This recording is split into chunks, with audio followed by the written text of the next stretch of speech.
Hello, everybody, and welcome to the Wench Bench, where friends sit and talk about fabulous fictional females and how their stories have influenced us throughout our lives.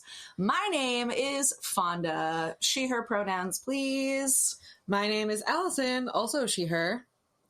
And today we have a fabulous guest with us that we would love to introduce to you.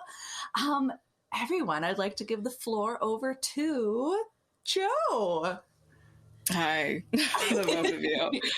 My name is Joe. I really use any pronouns or just the name Joe. I'm at Grandpa Bimbo on Twitter and TikTok. Lately, I have been on TTRPG streams, having just pretty much a lax, fun time with that.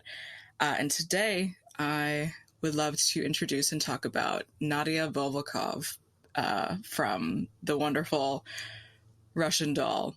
Yes. See, I'm excited because I haven't seen it. So this is going to be wonderful territory for me. I'm so stoked. When did the Russian Doll come out? 2019, sometime along those lines. Oh, okay, so still quote unquote new. Ooh. Yeah. And like a second season was confirmed like immediately, like June of 2019. Really? Yeah. Oh, you know, it's good. Or usually it's good when someone immediately gets a second season. Yeah. I'm very excited. Unless it's like those, like, I don't know, like I remember Family Guy. I was never into it, but like they would always get season after season. I'm just like, is it this popular? No. Or The answer is no. I wouldn't know. We lazy watch Family Guy at breakfast when we don't want to think about anything because it's bad. Oh. It's just kind of background noise. So Interesting. It's Interesting. not Okay. great. But Russian Doll is Not so background good. noise. It's Russian so Doll good. is prime watchable material. Yes. Russian Doll is one of those shows very much where you do have to watch multiple times because there are details that you miss just throughout it. Really? Yes. Yes. Can you give a brief introduction to Russian Doll? I've never, again, I haven't seen it. Don't know if any of our viewers have. Allison, have you already watched it? Yes. Okay. Twice. Okay.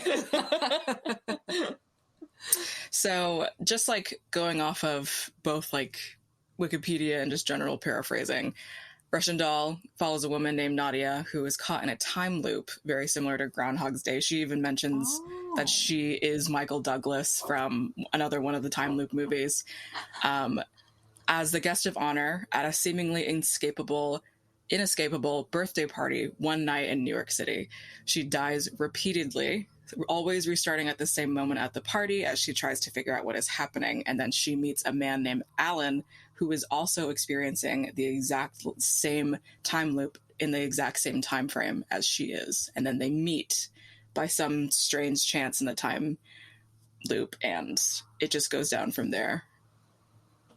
It's super cool. Yeah. Okay.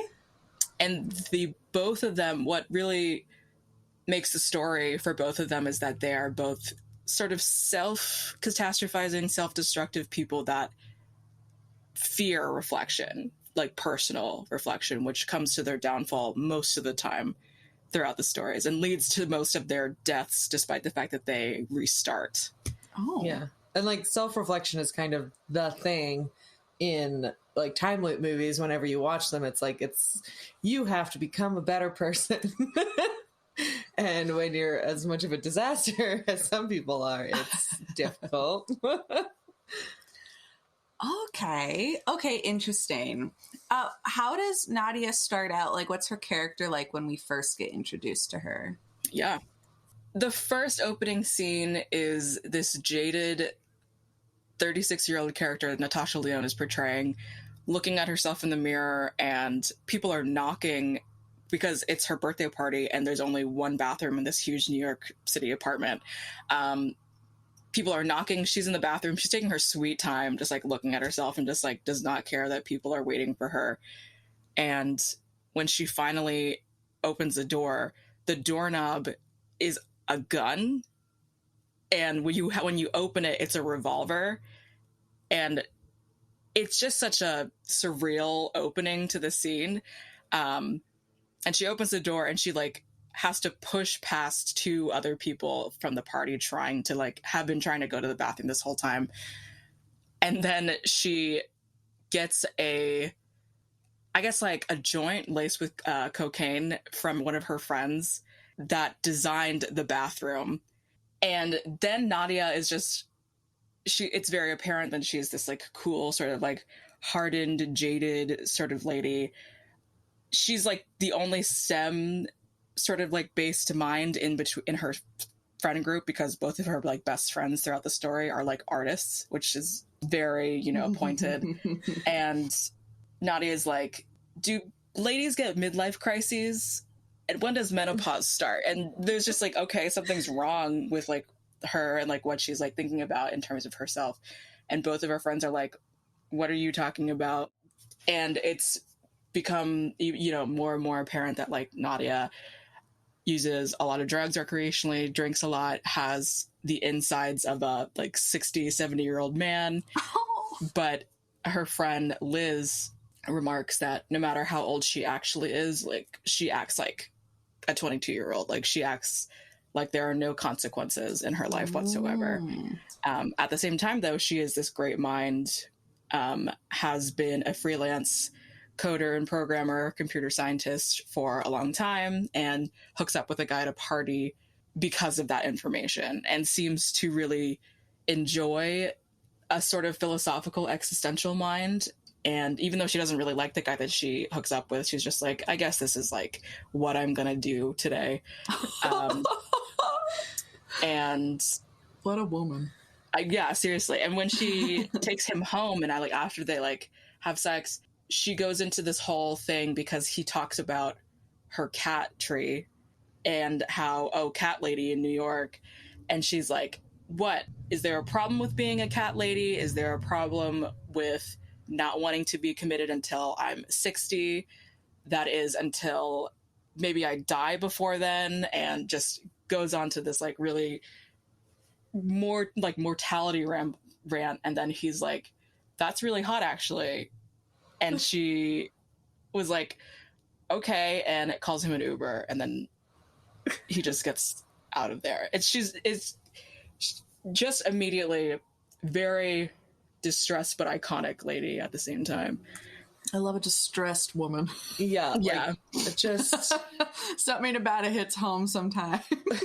Something about somebody trying to convince themselves that they're happy where they are, but like she has everything she wants, but there's still, she's like, well, why am I not happy? And it's like, well, maybe you need more than what you have. But she's like, well, she has this great job. She has money. She has friends, but they don't really understand why she's unhappy, which is kind of an interesting look at like other sort of mental illnesses, like depression and stuff. And it's kind of like, what more is going on? And it definitely shows in the surreal filming of the show, because it's very, you get some wide angle lenses and some bright colors, and it's very visually stunning as a show as well, with all of her artist friends and their crazy apartments. Yeah. Love a crazy artist apartment. Man, because there's just so many stories to tell. So what sort of, is it obvious what event, so to speak, starts this time loop in the show? Or is it something that you kind of have to figure out as you watch it? Yes. I think before the first death, she talks about, like, one of also the main things that are on her mind since the beginning is that her cat is missing. Oatmeal, who is a outside cat in New York City, and both of her friends are like, that is irresponsible, and that cat is dead. Like, you're not taking care of the cat how it should be.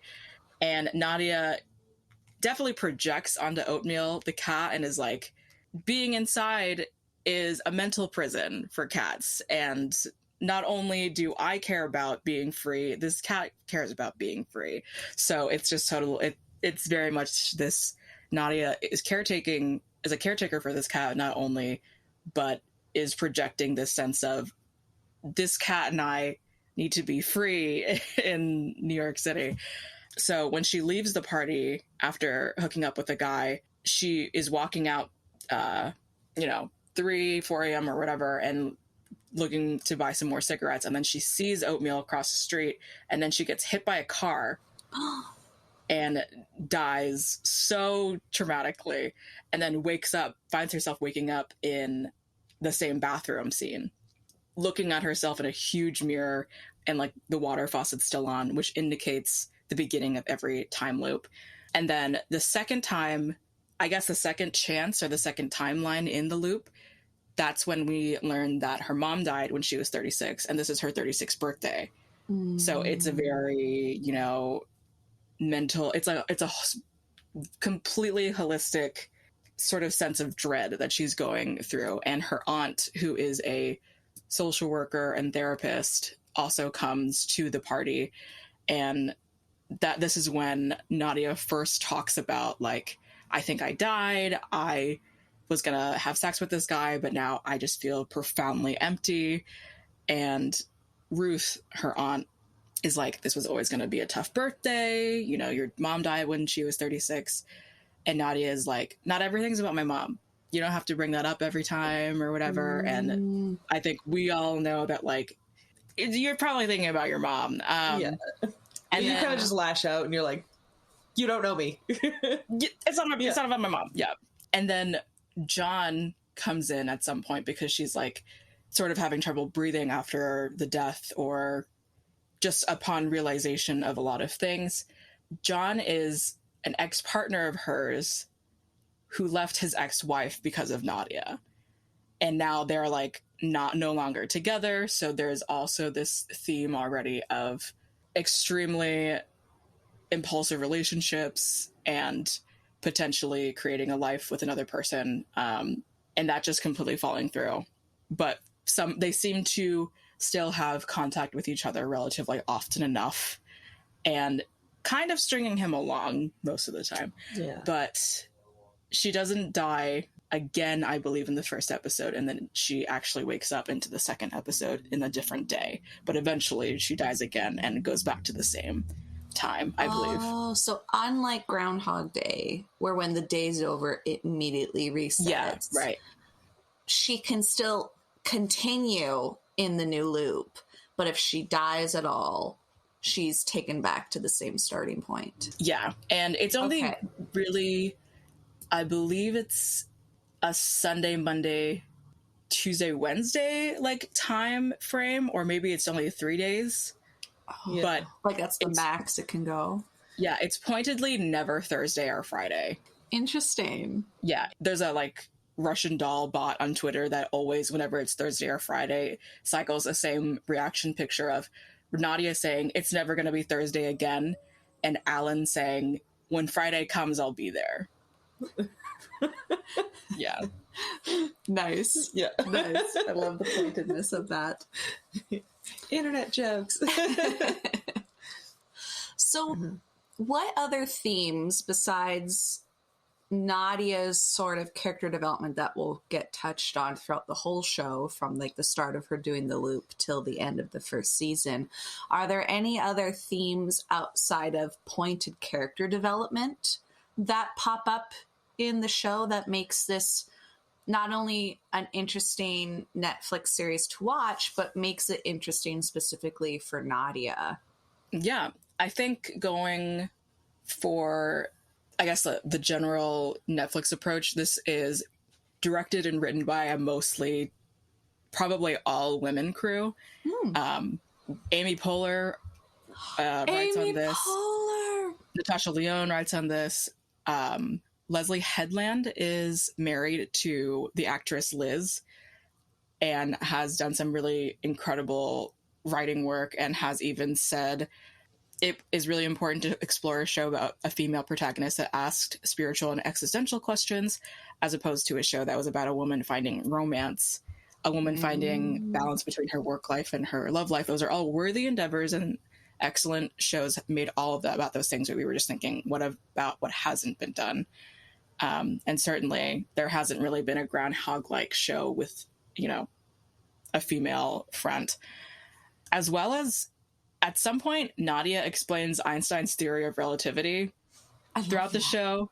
I love that so much. Within 30 seconds. And that's because Leslie Headland there's apparently a movie where Marilyn Monroe explains the theory of relativity to Albert Einstein in 5 minutes or something. And it's just that Leslie Headland was inspired by that scene, but in Russian Doll had to do it within 30 seconds using as each timeline they go through, the world changes around them. So they're in her friend Maxine's fish tank. There's like 20 fish becomes like only 2 fish. Alan's fish disappears. Oatmeal eventually disappears. And a lot of the fruit in the convenience stores or in their home that have pre-existed are rotting on the outside, but are completely ripe on the inside. It's wild how they even bring that up. Oh. So there's Nadia, who's very clearly an intelligent, like so super intelligent prodigy sort of person. But not only is there that aspect, which is really interesting, the themes that I specifically that you really see, especially in relation to the theory of relativity, which is essentially that, I don't know, like there are time is a loop and eventually things go back to what is right.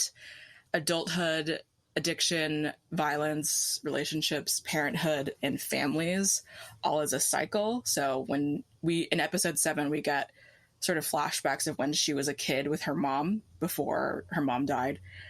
And Nadia, very young, has to battle, do I stay with my mom, who has, however many diagnoses that she's plagued with or whatever other problems, or do I go with my aunt, who is a social worker and trying to take care of my growth and well-being?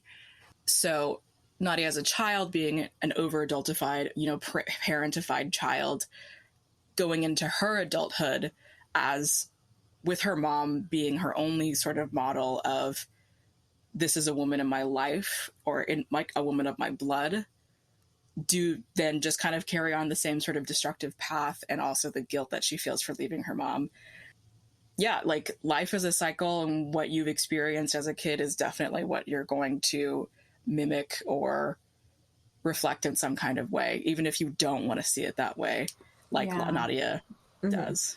Yeah, she definitely is trying to not end up like her mom, but like I can't imagine that situation that they like flashback to. It's like having to choose between your own happiness, especially as like an adultified child who's been forced to grow up and to take such like hard responsibilities. Like as a kid, you should never have to make a choice to take care of an adult above yourself. Yeah. And like that is explored quite like nicely in this show, because like you said, like they're exploring these things, these like deep, like big questions in this show that very rarely get to be explored through the lens of a female protagonist. And it's fascinating to watch her kind of start to figure out that there's more to what's happening to her. Like it's not just like, oh, you have to survive or you have to like become a better person on the outside, because she does do like better actions and stuff. I remember she does like nicer things for other people. She tries all the like, oh, be a better person to other people, but it's like you need to fix what's inside is why she's stuck, but we don't have answers on that yet. Oh, so. I'm curious how she takes the loop initially. Like at first, I mean, if it was me, I'd be like, is this deja vu? Did I just have like a dream and I'm just like back and it's whatever? Is it kind of like does she hit a quote unquote, like a breaking point where she just starts like getting upset and riled up and snapping more easily at things? Is that something that she doesn't deal with for whatever reason, and she's just trying to solve whatever's going on externally, not knowing it's an internal thing? Yeah, totally. Throughout the majority of the series, she's over intellectualizes the entire thing. Again, has a very STEM mind. And when she meets Alan in the 3rd episode, she finds where he lives and then sort of interrogates him and is like, hey, are we the same person? Like, she has a bunch of theories. Like, do you think that whatever? And when Alan is saying that the both of them are being morally punished by some sort of higher power, and that is why they're both going through this thing, she was like, no, I'm not, I don't believe in that. Like, out of all of the theories, that one, no. Yeah, that one can't be what it is. Oh, I love her. I know. And there are points where she dies with Ruth at some point. Like, there's a gas leak in one of the timelines, and she like is back in the bathroom scene, and she has cried multiple times, like as she's come back, or whenever she drowns. There's a really crazy detail. She drowns like maybe once. I think the second, third death or something like that. Yeah. She like falls over bridge railing. A really crazy detail is that when she wakes up, or when the timeline reloops back in the bathroom, she like throws up water. There, like, every sort of timeline, she shoulders the emotional and physical consequences to whatever death, and any of the people that she's seen die or become really hurt, or if any of the people that she knows has seen her die throughout this process, she shoulders all of that emotionally up until like the penultimate episode, where she finally starts to get some answers that are completely based on her own emotional self-reflection. So the timeline is both, there's some sense to it that can be, there's an algorithm, we can go back to the Einstein thing, but ultimately there is that like emotional sort of aspect to it, which is the lesson to be learned. Mm-hmm. And uniquely compared to some other like time loop stuff, is hers is extremely traumatic. Like, yeah, it's not like fun and games. Like, oh, I go to sleep after having slept with a beautiful girl, and now I wake up in the morning and I'm like, shit, where'd you go? And I have to start my day all over again. It's like, it's getting hit by buses, it's drowning, it's freezing to death. Yeah, at night, it's like falling downstairs multiple times. It's like these like horrible traumatic deaths, and I don't remember. It's been a while since I watched it, but I think one of her friends is, when she sees her the first time after she comes out of the bathroom, she's like happier to see her, or she's crying or something. Almost like the people around her are starting to also change.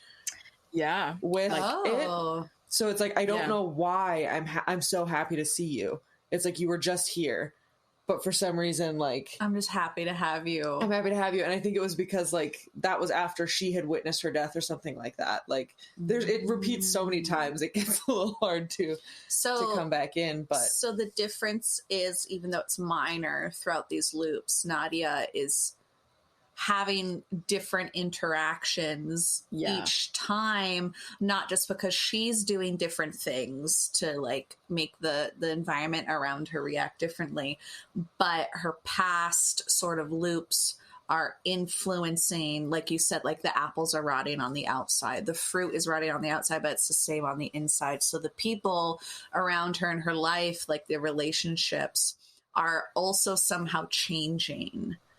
Yeah, like eventually in the sort of last half of the episodes, when she's waking up in the bathroom, the mirror disappears, and there are less things in there's less things in the bathroom. And then when she asks her friend Maxine, the artist friend, wasn't there a mirror in your bathroom? And then Maxine's like, what? No, like, it's a commentary on self-perception and capitalism and commodification or something. And that is not, there's no initial conversation about the mirror in the bathroom. It's just always there up until the point that something is going wrong. And when she dies more often, and when her and Alan are trying to piece together what they're missing, every time she dies, walking into the party, less and less people are there.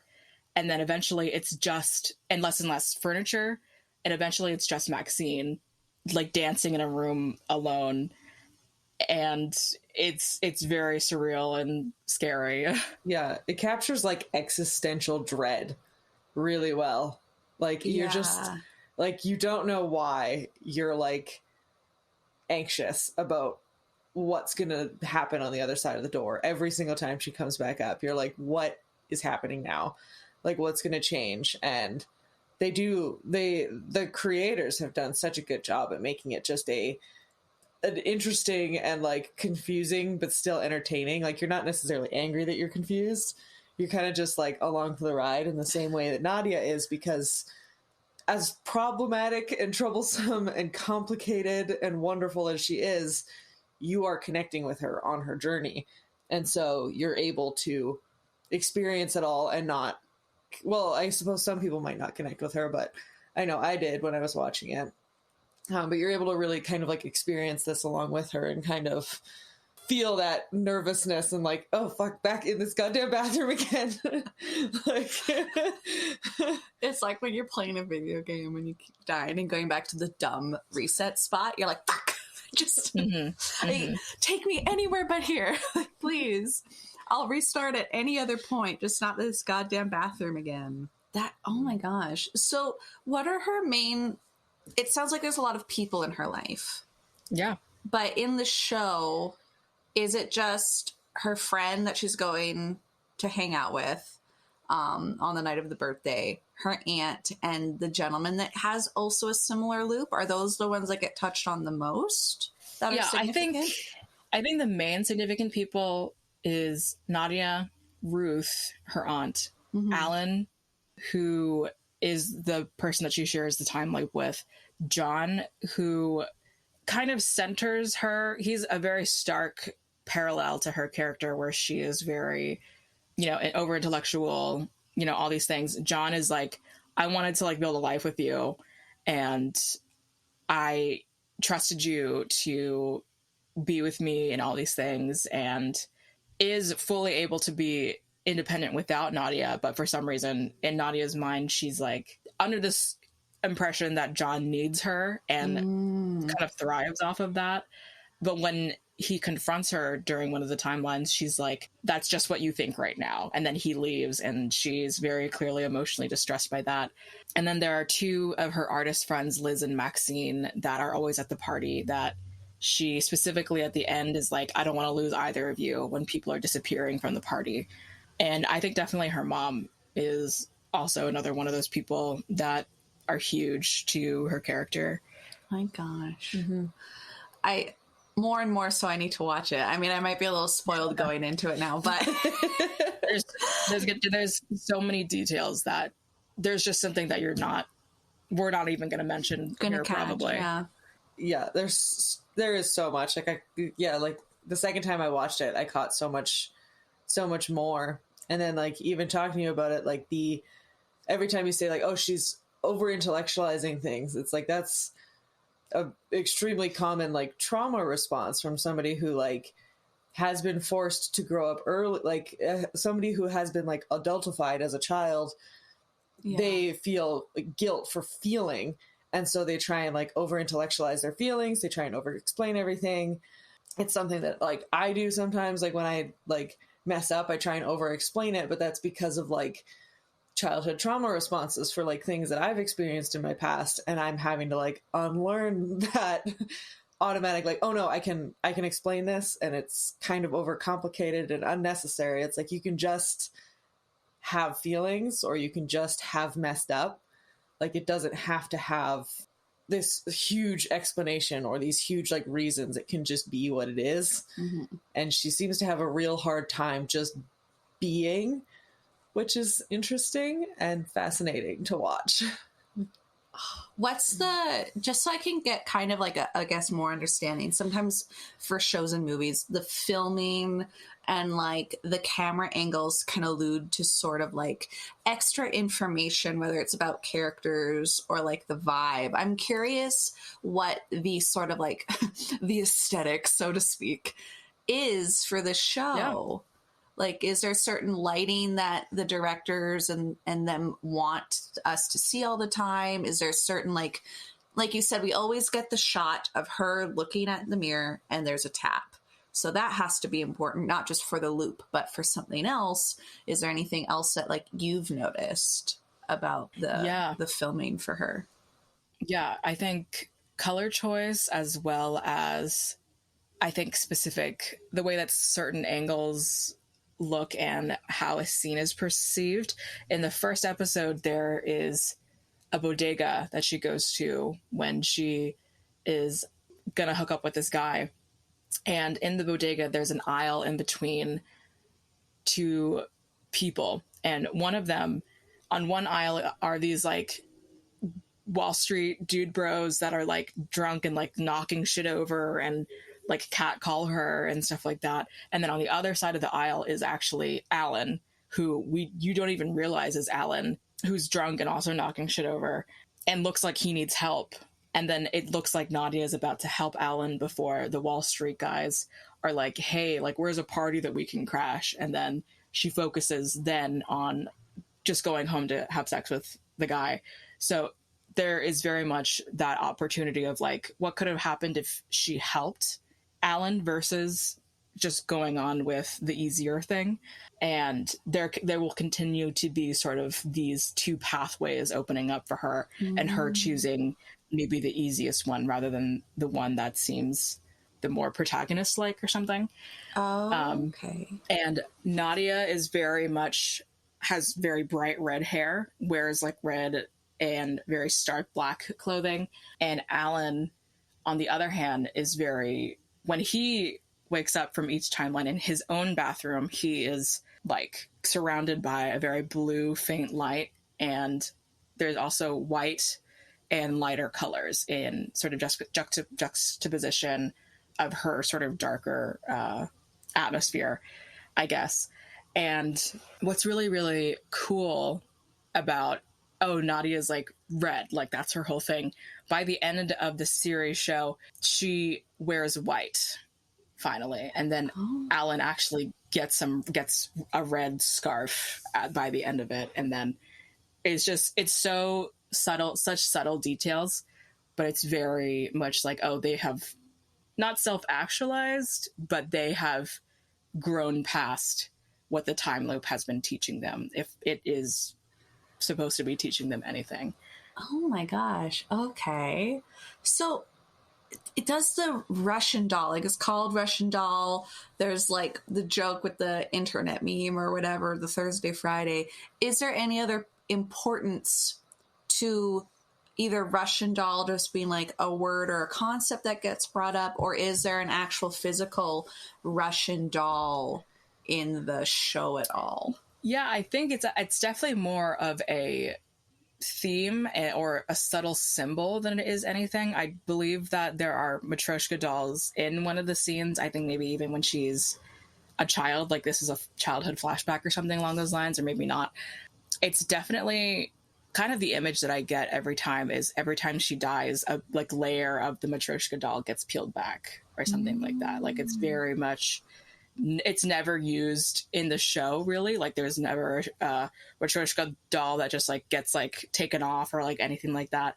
But it is very cool thinking about the Matryoshka doll, peeling back, or like the Matryoshka doll getting smaller, because Nadia starts to see visions of herself as a child before she dies, as sort of like a harbinger.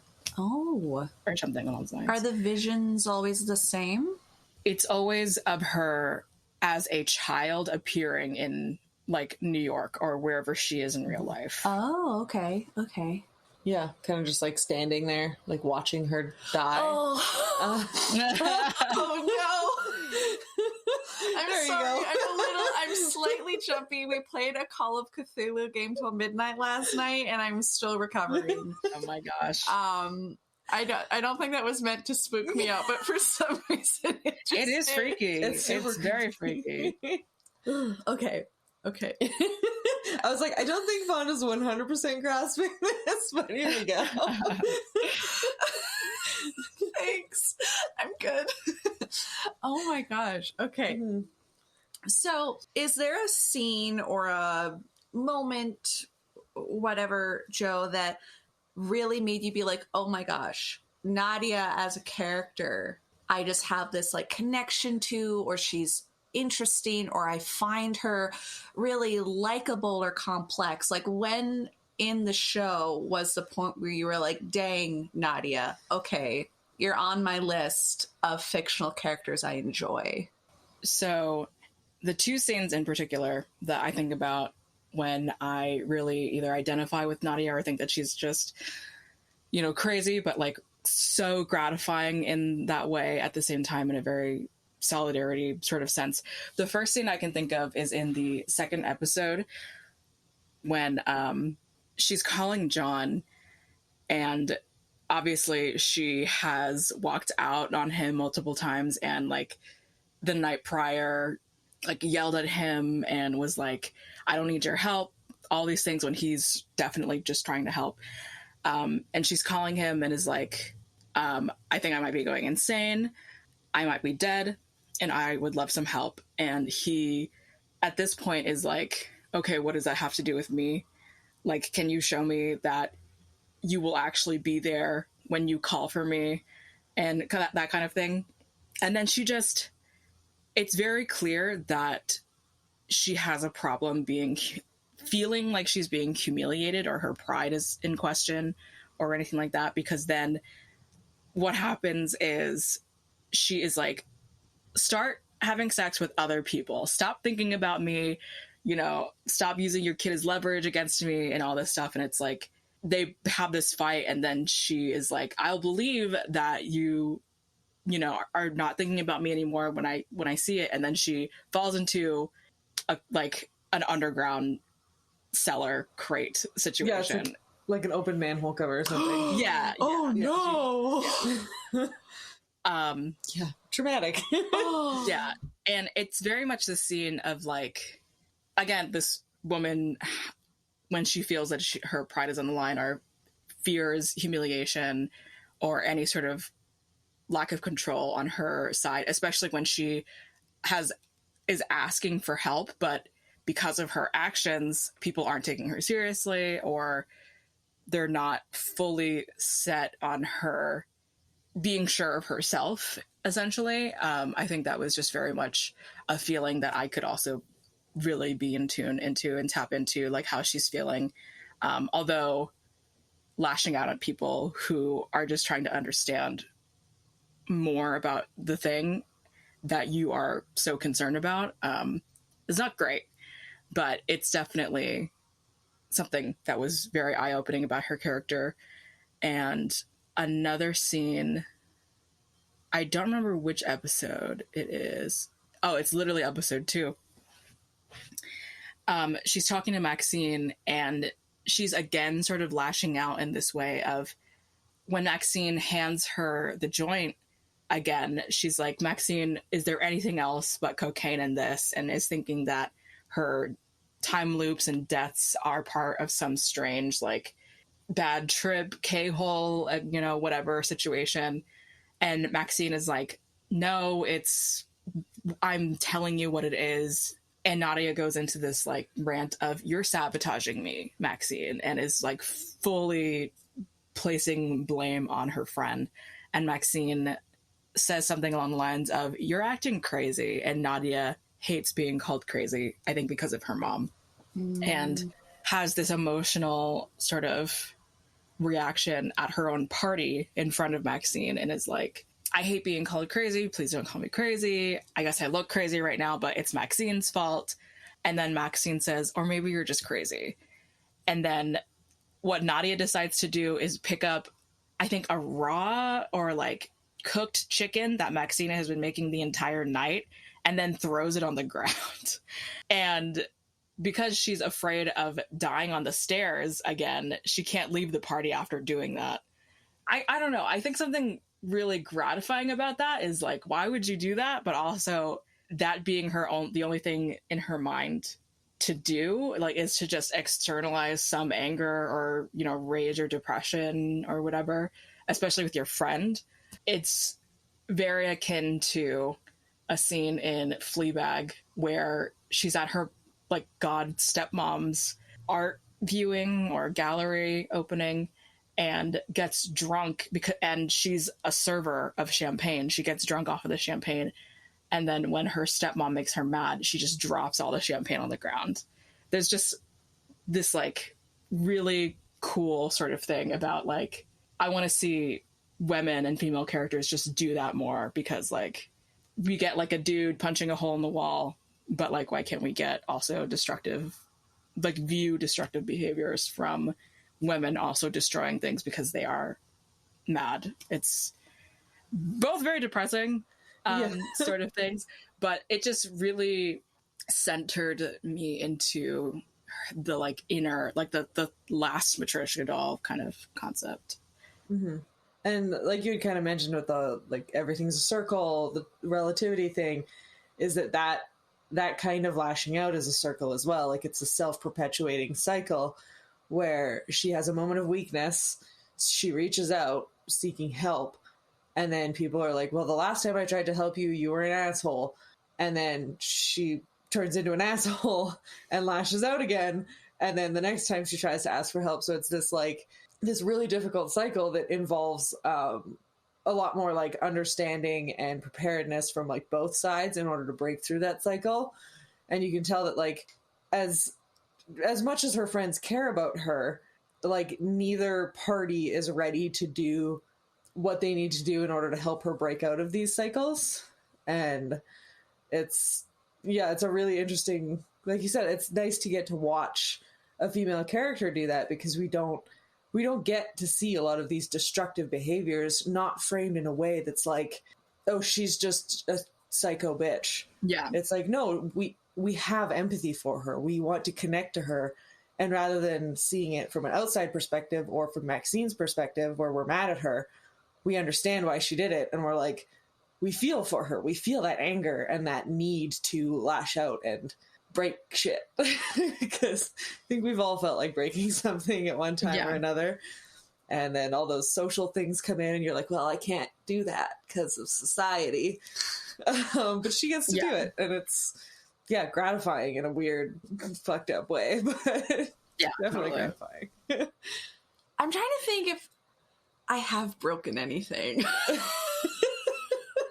Yeah, I don't even think I've never like destroyed anything out of like anger or whatever. Yeah, I definitely have as a kid, because I think when you're young, you don't necessarily realize until like you actually break something you didn't mean to break, and you're like, no, my favorite toy, or I didn't mean to break this glass, I'm sorry. Like certain things where like you're not aware your actions will equal a consequence, versus when an adult, even if at the time you're angry and you're wanting to lash out and you're like, I just need to hit something, you're still aware that your action will result in something being broken, whether that's your finger because you punched a wall, or a turkey because you threw it on the ground. Yeah. And I think there is, like you said, more gratification and kind of like, I know there's a consequence, I'm still doing it. Yeah. Because you need to feel, or because you just need, like, you have to do something. Yeah.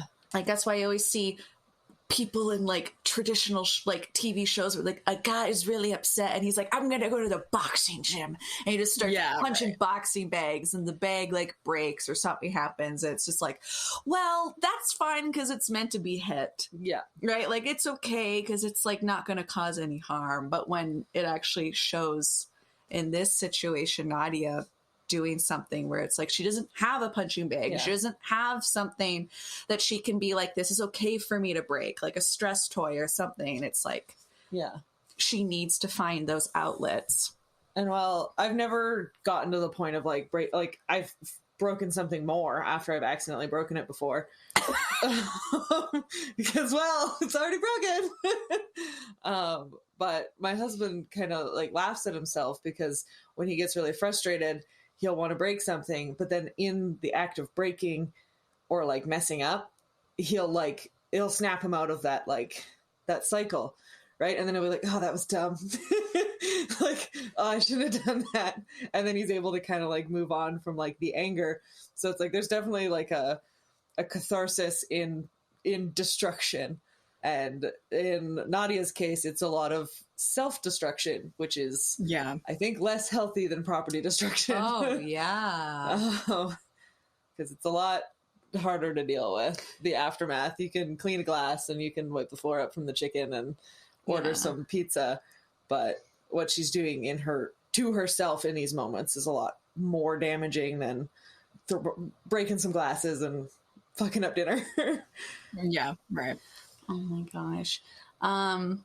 Is there anything else that you find is important in regards to like the show as a whole, or for Nadia? Like, we've talked a lot about like how you find it really interesting and the concepts that get brought up, but what do you think makes her a good female character? Yeah, I think not only do we see her, I feel, often in juxtaposition to men, like she's in a male-dominated career. She is in contrast with Alan. She hooks up with guys and has a lot of guy friends and whatever. To a degree, you could probably see a male character in Nadia's stead, but at the same time, you cannot, because her relationship with her aunt and her mom are both very specific female relationships and role models that she has in her life that have very directly been contrasting forces as she's been younger, because her aunt, I don't know if I don't think she lived at Nadia and her mom's place, but when Nadia was still living with her mom, Nadia's mom bought just a bunch of watermelons one day based on like a manic spending spree, and only wore purple because it opened up like a certain chakra in her mind or something, and then proceeded to break all the mirrors in her house. However, when Ruth is there, Ruth is centering reality back into their lives and is saying, Nadia, you can't just eat all the watermelon that your mom got for some reason. You need to eat actual food. And are you still practicing piano? And Nadia in that moment disagrees with Ruth that, no, I think just eating watermelon will completely sustain me. But also she's still practicing piano, which is not something that her mom initiated by her. There is very much this drive for her to like become an actual person. But because of her mom as both a source of love for her and something that she feels that she has to protect as a child, which I think this caretaker sort of role is always something we put onto daughters anyway. Like, if you are an older daughter or are in some fashion have a bunch of brothers or whatever, you have to take care of them, but for some reason they can go out later than you can. There's just something very unique and particular about her character as being female, even if she jokes that she's, internally organs based is like a 60, 70-year-old man, which is hilarious. But to a lot of degree, also Natasha Lyonne was written around Nadia. A lot of Nadia's character and a lot of Russian Doll is written based off of Natasha Lyonne's actual experiences in New York and Great Neck and in Orthodox Jewish establishments and Talmud classes and stuff like that. There's a scene where she and John go to a rabbi to talk about like maybe the fact that one of the Jewish buildings from history has now become an apartment complex, is maybe there's some weight to the moral punishment thing. So she goes out to test that. But yeah, the fact that this is based off of Natasha Lyonne's life and how she has also had DUIs and has been arrested for her like lashing out behavior in public, and she underwent open heart surgery to get a valve for her heart. Like, these are all things that we might not immediately prescribe to a woman, but she was certainly troubled. She was in the modeling industry or like the acting industry since she was 6 years old. Mm-hmm. I think that immediately adultifies a child, puts a lot of pressure on a child's appearance and how they're perceived way earlier than I think I even thought about my own, how I was perceived by a public sphere, I think it's just so cool to think about her looking down this pathway of, should I help this person and go out of my way a little bit, or should I fight these dudes from Wall Street and go have sex with this guy tonight, and then that's my night. She's a workaholic.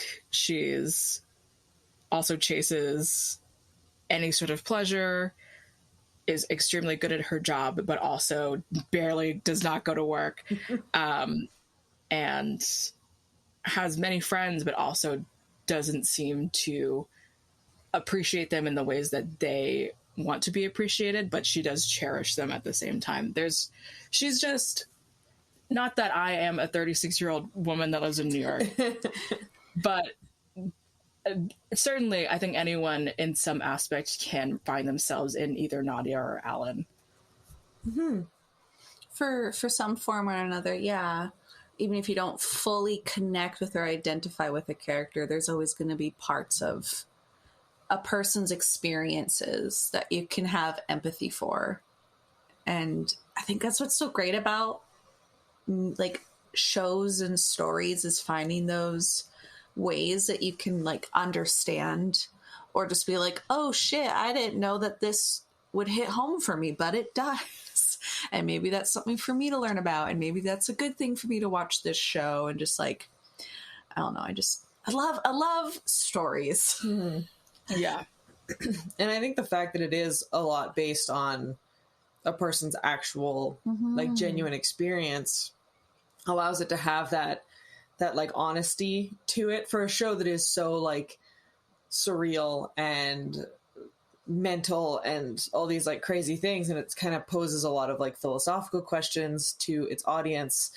It is grounded in that, like, in that honesty, that it's coming from a place of like an actual like person who's experienced these things. And you can see the value of having like a more female led like production team, and having like more female writers, and that diversity in that writing group. You can see how much people want to connect with these stories, and how interesting other people's stories can be when you look beyond the people who have normally been running things. And then you get shows like this that are just wild and interesting and fascinating, and you get characters with a depth and a complexity that are not perfect by any stretch of the imagination.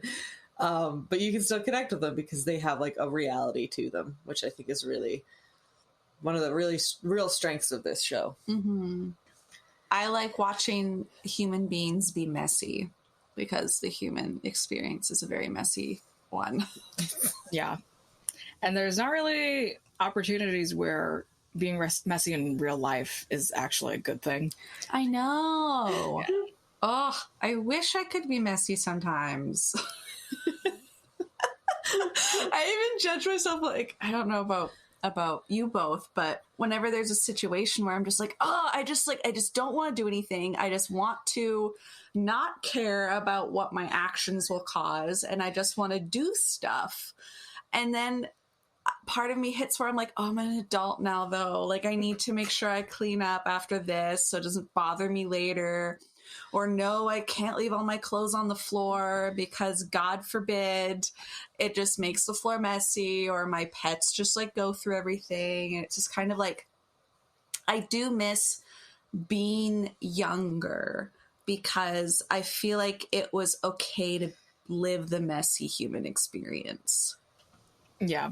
Mm-hmm. In a way. And not everyone has it. Like, obviously Nadia is a character example. She had to grow up so quickly. And I feel like when people don't get to have it's okay to grow up and have a messy human experience, it's going to result in you navigating what it's like to be a messy human at a time where, sadly, it is more difficult. Yeah. To like, the consequences are a lot bigger. Yeah. And probably more expensive. Like, oh my gosh, yeah. Yeah. Yeah. God dang it. Stupid responsibilities. God dang it. money and things that we as humans invented, just causing it harder for us to live the human experience easier. God dang it. Oh, everything's just a construct and we just made it. And we can't get rid of it until we break everything down. Yeah, capitalism, government, gender roles, sexuality, it's all a construct. School. And that's coming from a teacher. I mean, I think teachers would know absolutely what's going on. And it's hard. It's hard out there. Kids have it hard. Yeah. We have so much stuff now that you think would make it easier. It just makes it more complicated. Mm-hmm. I'm not jealous of it. No. Oh my gosh. So, Joe, is there anything else you want to touch on about Russian Doll or Nadia? I think, I guess just like touching on it very briefly is that Nadia's use of recreational substances and addiction is very much a recurring theme. And Alan even has alcohol substance issues. I think continuing to humanize these experiences, as well as putting a lot of human depth behind Natasha Lyonne's own, like, you know, bodily problems, her lung disease and heart infections and stuff like that have all come through, you know, drugs are not something to do because people are lazy and just want something to do. Drugs are something to do as a means of momentarily, temporarily creating a fix to a problem that is completely mental or emotional, or even things that are outside of yourself, like housing and relationships and stuff like that. As someone, like me personally, as someone that is like still every now and then a smoker and really not wanting to be, but sometimes life is like, you know, like there are some times where it's just very much the only thing that you can think of or do is like, I can't afford psychiatry, I can't afford therapy. Like a pack of cigarettes is $5 to $8 or something, and maybe pretending that this will do something for me is what I need for today, or like in this hour. Like, I don't think you'll never learn in high school that smoking for a lot of people is just a cheaper version of therapy in the way that it is a breathing exercise. Mm-hmm. Like, I don't think anyone would really want to put that into perspective. But sometimes that like oral fixation on top of just the breathing aspect, but, you know, feeding into the nicotine companies and all this stuff, it's just a whole sort of mindset and whole sort of, what am I trying to say? It's, yeah, just the process of addiction and the need or desire to use things is always going to be because of whatever product of your environment or mental health that you've experienced. So at the very least, I hope that people don't view Nadia's substance use as something that is just getting her by in terms of fun all the time. Like, certainly, sure. But most of the depictions of her overindulging is when she's just really stressed out and really sad and is the only person that she knows in her life that is dying every 3-day period or something like that. So yeah, I think that's also something that is just really very refreshing and cool to see from a female character. Yeah. I think the addiction aspect is explored in an interesting way that we don't get to see very often, where it is like a form of self-medication, a form of escape, a form of, because yeah, like Nadia does not seem like the type of person who is ready to go and talk to a psychiatrist about her problems. At least not even yet. though her aunt is a therapist. Yeah. Mm-hmm. Yeah, like she's just, I don't think she's prepared for that yet. And so that false sense of happiness that comes along with the highs from drug use and those kinds of things, or that false sense of numbness that can come with it as well, is how she kind of makes it through her day. And I think depending on who's watching it, because there's always people who watch things like movies like Scarface where they're just like, that's a great idea. Yeah, drug dealing and cocaine is awesome. And it's like, did you miss the part where he died at the end?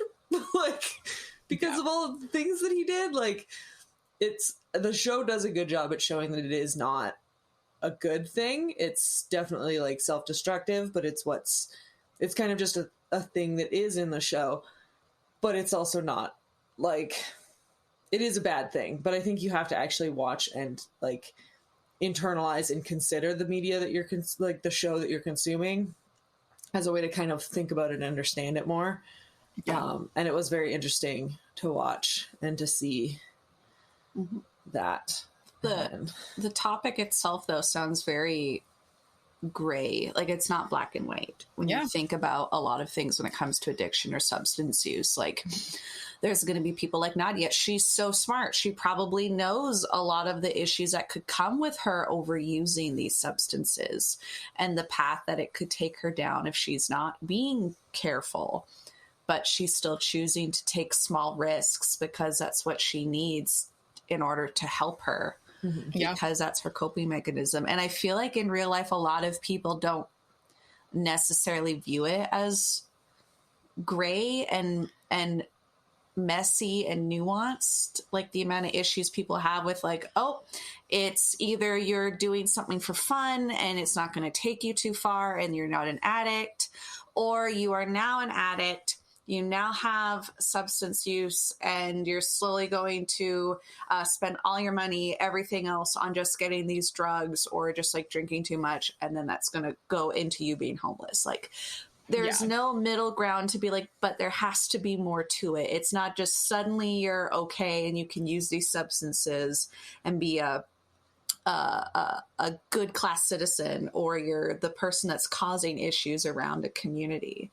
Like, there has to be more to it. And the fact that Nadia sounds like she's showing us that side is really nice from me just listening to you guys talk about it. Yeah. Yeah. There was one more little relationship that Nadia has that I thought was just like, so like a surprisingly like tender thing is whenever she runs into Horse. Oh yeah. He's a man. Is who lives Horse in a horse? No.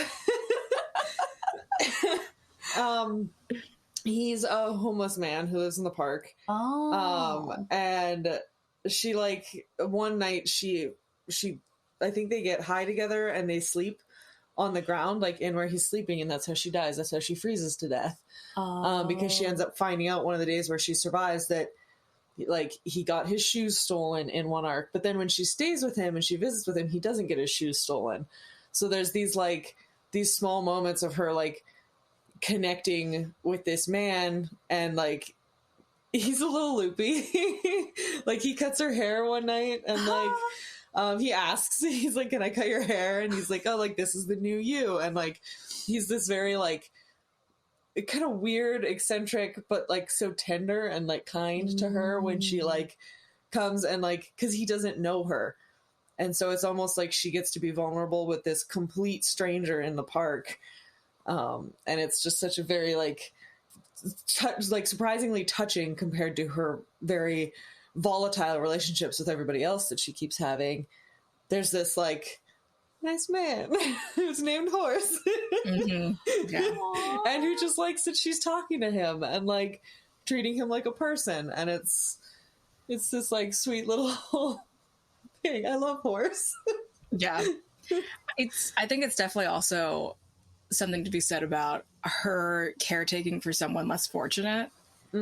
And there might be this like high ground that she feels, but I think also he just provides her so much spiritual nuance and information about what it's like to live and be and exist. Like an insane scene actually is when they're both like, I guess like doing whippets or something in the something park. like that. Yeah, something like that, like huffing glue paint or something. She has a golden medallion that is like her last like piece of memorabilia from her mom or her family, and it's like made of real gold. And she gives it to Horse, and he's like, "Are you sure? Like, is this real gold?" And she's like, "Yeah, it's too heavy." As in, like, just the memory of her mom and like everything that has been burdening her has just been sort of lifted and given to someone else. Mm-hmm. And then I believe when the next time the loop starts, she doesn't have the necklace anymore. Yeah. Oh. I think so. Oh. Yeah. He's like a weird sort of spiritual guide for her. He's so cute. Just some. Maybe I need to watch it just for Horse. I don't know. I mean, yeah. Aww. Okay. So, unless there's anything else you want to add, Joe, but it sounded like you kind of got your thoughts out. We're good. Okay. All right. I'll get to our little ending blurb. So before we end off then, Joe, is there anything you want to plug or talk about? Like, it could be something you're really interested in that you want more people to like read or watch. It could be something you're involved in, like whatever you want to plug, feel free. I guess again, I'm Joe. I'm at Grandpa Bimbo on Twitter and TikTok. Most of the time, just Twitter. I have been involved just throughout the year with a sort of small friend-based TTRPG streaming network called The Ephemeral Forest.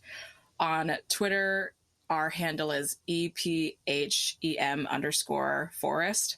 And then our Twitch is ephemeral_forest. We have D&D main campaigns, and we also have a sort of one-shot series where we play indie tabletops, and we've also played games that have been designed by close friends, much like Our Sacred Waters from my like IRL friend that is a game designer, and another content creator and game designer, NBDare, ENBYDARE, who has created a wonderful game called When the Sun Dies, which is a game about the world ending, and you and a group of other people only have a couple days until the last 8 minutes happens, when it is confirmed that the sun has exploded. Lots of really wonderful, cool games. If you want to see me in particular cry a lot and do outfit changes and all that wonderful stuff, I am littered in those Twitch VODs. Otherwise, right now, a lot of the stuff that I will be in are still sort of rolling up, but we'll definitely update you at a later time. Yes. I would love to, once we do our social media posts, I'll definitely plug some of the links to the things that they can find you at. Yeah. Awesome. All right. So again, this was a wonderful dive into Nadia from the Russian Doll. I don't know about you, dear listeners, but I will be watching it this weekend. You can find... I'm sorry, I'm just really excited now. You can find us wherever podcasts can be found. Please make sure to rate, review, and subscribe if you haven't already. You can find us on Tumblr, Twitter, Instagram, Facebook, and now YouTube if you prefer to use YouTube as a reason to listen to podcasts, at wenchbenchpod. And if you want to reach out, you can send us an email at wenchbenchpod@gmail.com. All of the art for The Wench Bench was designed by the wonderful Tessa Joyce Rican. You can find her on Twitter and Instagram at Werevile. She recently moved to Japan. Just a fun little tidbit. And thank you for listening. And Joe, thank you for joining us. Yeah. Thanks for having me. Anytime. Hope we can have you again in the future if things work out. Yes. All right. Bye. Goodbye.